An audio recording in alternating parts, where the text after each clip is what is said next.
could give something back to Connecticut taxpayers. We absolutely have to cut taxes.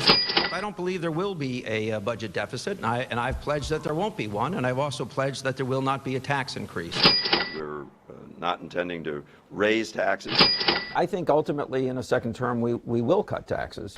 I'm not advocating for any tax hikes. Let's be very clear about with that. all this red ink, I mean, where's the money going to come from? Then you have to cut expenses. You've heard him say it over the past 2 years, promising not to raise your taxes. But will Governor Malloy keep that promise? Tonight we're finding out. Good evening. I'm Ann Nyberg. I'm Keith Kuntz. He's distancing himself from the Democratically-controlled Finance Committee that has already approved a $1 billion tax hike plan. Tonight, Malloy says they were just trying to make some political points. Chief Political Correspondent Mark Davis joins us live with more on the governor's reaction. Good evening, Mark. Good evening, Keith and Ann. Good evening, everyone from the Hartford Newsroom. Today, Governor Malloy is trashing both the Republican and the Democratic budget plans.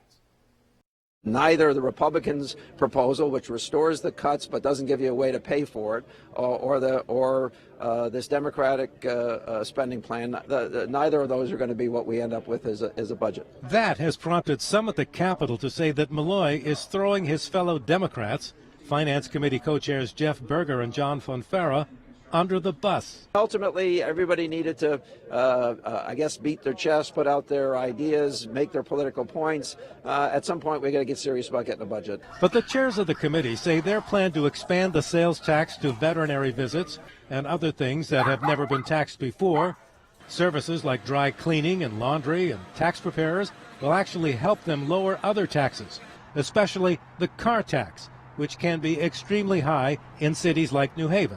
Going to directly help middle-class taxpayers and homeowners throughout the state of Connecticut. But on this point, the governor sounds more like a Republican than one of the Democrats. Here's what the Republicans say. I'm very concerned about how these taxes are affecting the middle class, because I believe the majority of them are hitting the middle class.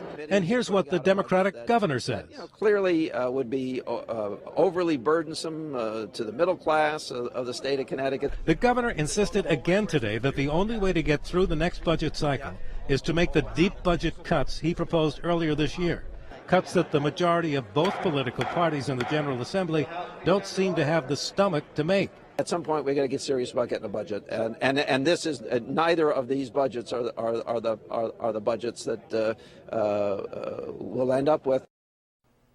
Now, if you've lived here a long time, you may have experienced this budget dance before with the governor and the General Assembly. We've got your back on this. We won't forget, and I know you won't forget, what the governor said about not raising taxes during last fall's campaign. Live from the Hartford Newsroom, Mark Davis, News 8.